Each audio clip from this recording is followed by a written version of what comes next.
Good morning, friends, and welcome to the pre-market view. US markets were up about 0.4%, and in fact, S&P 500 is at 5-year high as some of the earnings that have been out are pretty good. Particularly, Google reported numbers yesterday, and they were much better than market expectations. However, European markets, when they started off yesterday, there was some amount of negativity as the German regulator had asked Deutsche Bank to segregate their investment banking and banking operations, and the Deutsche Bank stock in particular was down quite sharply.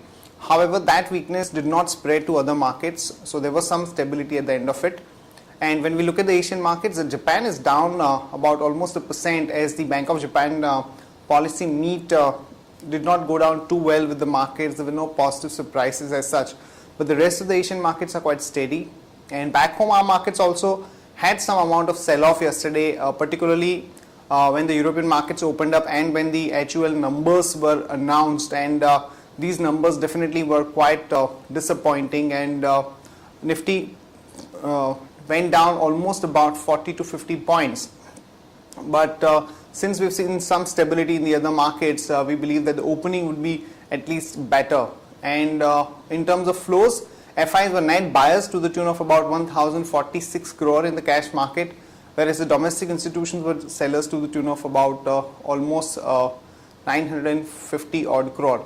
Friends, the key thing which we pointed out yesterday also is that the breadth of the market is not good, and the advanced decline also is suggesting that this market is not supported by the broader market, and only handful of index heavyweights are supporting, and this trend may continue till expiry as we have a relatively lower open interest in the Nifty futures, and in the money call options, particularly around 59, 6,000, 6,100 strike are quite huge.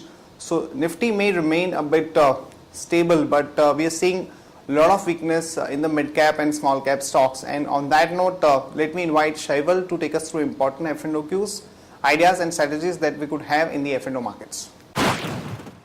Good morning, friends. Let's have a view at derivatives now. Friends, we've been seeing that the markets, even after touching 6,100, is still stuck in a range of say around 50 to 80 points on the Nifty. That is 6050, 6040 on the low side, and on higher side 6100, 6110. But what we have seen is that the activity on the futures and option sides from the FIs is still dull, and there's no handsome amount of activity which has been witnessed from the side. The PCR ratio has been hovering from 0.10 to 0.15 and is at 1.12. What we've seen in yesterday's trade is that some short positions have been squared off by the market participants, and what we have also seen is that the implied volatility still continues to remain in a range. Now, talking about the strikes, we have seen that the activity is still standstill and market is still in wait and watch mood as it's awaiting our event on 29th. What we have seen is that 6,100 call option has added a good amount of open interest, whereas if we have a look at 6,200, it stands with the highest number of shares in the open interest. Talking about 5,900 put, yes, it has underwent reduction, but a good amount of open interest still stands in that strike, and 6,000 call option has also seen a good activity. As our weekly VWAP is placed at 6050, what we feel is that it would continue to act as a good support for the market on closing basis, and on higher side, if 6,100 is convincingly taken off, then 6150 is the conservative target what we feel. Talking about the stocks, we have identified 3 stocks on the basis of derivative. McLeod Russell is looking positive, so one can maintain a stop loss of 339 rupees 90 paisa. Ambuja Cement is also looking good, and one can maintain a stop loss of 195 rupees 80 paisa, whereas PFC is looking bit weak, so one can go short on PFC on intraday basis with stop loss of 208 rupees 35 paisa. Thank you. Friends, here are the important news and events that we are tracking today. HUL reported its numbers wherein the Q3 net profit was up almost about 14.9%, but the volume growth as well as the royalty payment pact has been the key negative developments on the stock. And it registered a volume growth of about 5% in the domestic consumer business, and this is the second consecutive quarter where we are seeing a degrowth of almost about 200 basis points, which has not gone down too well with the market. PAT has grown by 14.9%, but the large part of that was on account of the other income. Also, as per the new royalty pact which they have entered into with Unilever PLC, the royalty amount or the percentage will increase to 3.15% of the turnover by March 2018 as against about 1.4%. So this entire thing has not gone down too well. The stock was down about 4 to 5%, but there is a possibility of some more negative reaction in today's markets.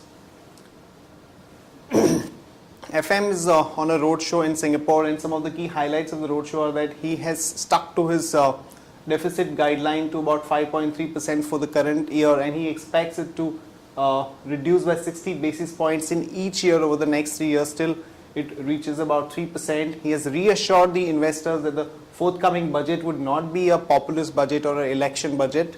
Also, he expects India to come back on track as far as the GDP growth is concerned to almost about 8% very soon.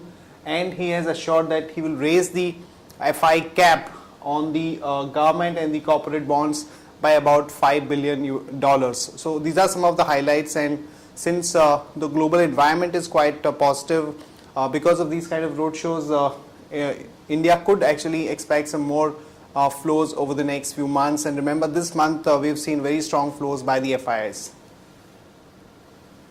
Z Entertainment is likely to be announcing numbers, and we are looking at a net profit of about 170 crore, which means about 22% kind of a growth. Overall, we believe that digitization as well as the revival of the sector would help, and Z would be our top pick in that sector. Lupin has received a final approval from the US health regulator to sell its generic oral contraceptive tablet, which is quite positive for Lupin. One can go long with a stop loss of 573 and a target of about 603 to about 614. Allahabad Bank is looking at implementing three-pronged strategy to rein in NPLs, and it's likely to offload NPLs worth about 540 crore, which dented its net profit in the previous quarter. So one can go long on Allahabad Bank with a stop loss of 179 and a target of about 188 to 192. Polaris came out with extremely disappointing set of numbers post-market, and as against expectations of about 61 crore, the company reported about 40.7 crore of net profit, which is about 26% quarter-on-quarter degrowth. So one can short Polaris with a stop loss of 132 and a target of about 125 to about 122.